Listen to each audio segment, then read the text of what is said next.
اللہ تبارک و تعالیٰ نے ان کو اجر دیا، انہوں نے صبر کیا، ہمارے لیے بھی یہی مجدہ ہے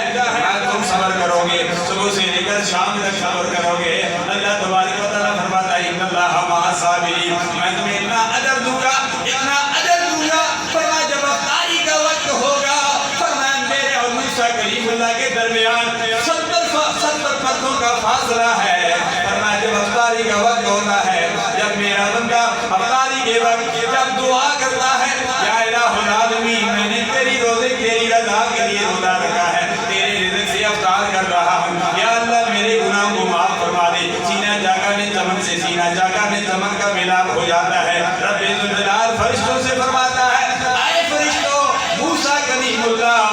اور میرے درمیان میں 70 پردوں کا فاصلہ تھا، اس بندے نے میری رضا کے لیے روزہ رکھا ہے، جن کو پیاس برداشت کی ہے، شدید دھوپ میں یہ شدید دھوپ میں اس نے اپنی ڈیوٹی بھی دی ہے، یہ پولیس والا تھا تو یہ بھی کھڑا تھا، یہ ٹریفک والا تھا تب بھی یہ ڈیوٹی دیتا رہا، یہ فوجی تھا، یہ آرمی کا جوان تھا، یہ بھی اپنی ڈیوٹی پر کھڑا تھا، لیکن اس نے روزہ نہیں توڑا، فرمایا شام کو یہ میری رضا کے لیے اب روزہ افطار کر رہا ہے۔ موسیٰ کلیم اللہ اور میرے درمیان 70 پردوں کا فاصلہ تھا، میں رب ذوالجلال ان تمام پردوں کو ختم کرتا ہوں، فرمایا جس نے روزہ رکھا ہے اس بندے اور میرے درمیان ایک پردے کا فاصلہ بھی نہیں ہے، میں اس کے قریب ہو گیا ہوں۔ الصوم لی وانا اجزا بہ،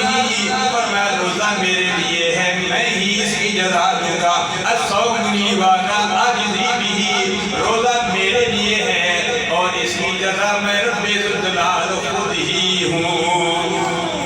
اجزا بھی ہے اجزا بھی ہے۔ اللہ کی بارگاہ میں دعا کرتے ہیں کہ اللہ تبارک و تعالی ہمیں صحیح معنوں میں رمضان شریف کا ادب و احترام کرنے کی توفیق عطا فرمائے۔ وَأَوْسَطُهُ مَغْفِرَةٌ مِّنَ النَّارِ، یہ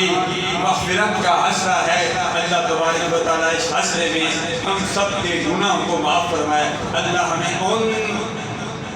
70,000 جنتیوں میں شامل فرما دے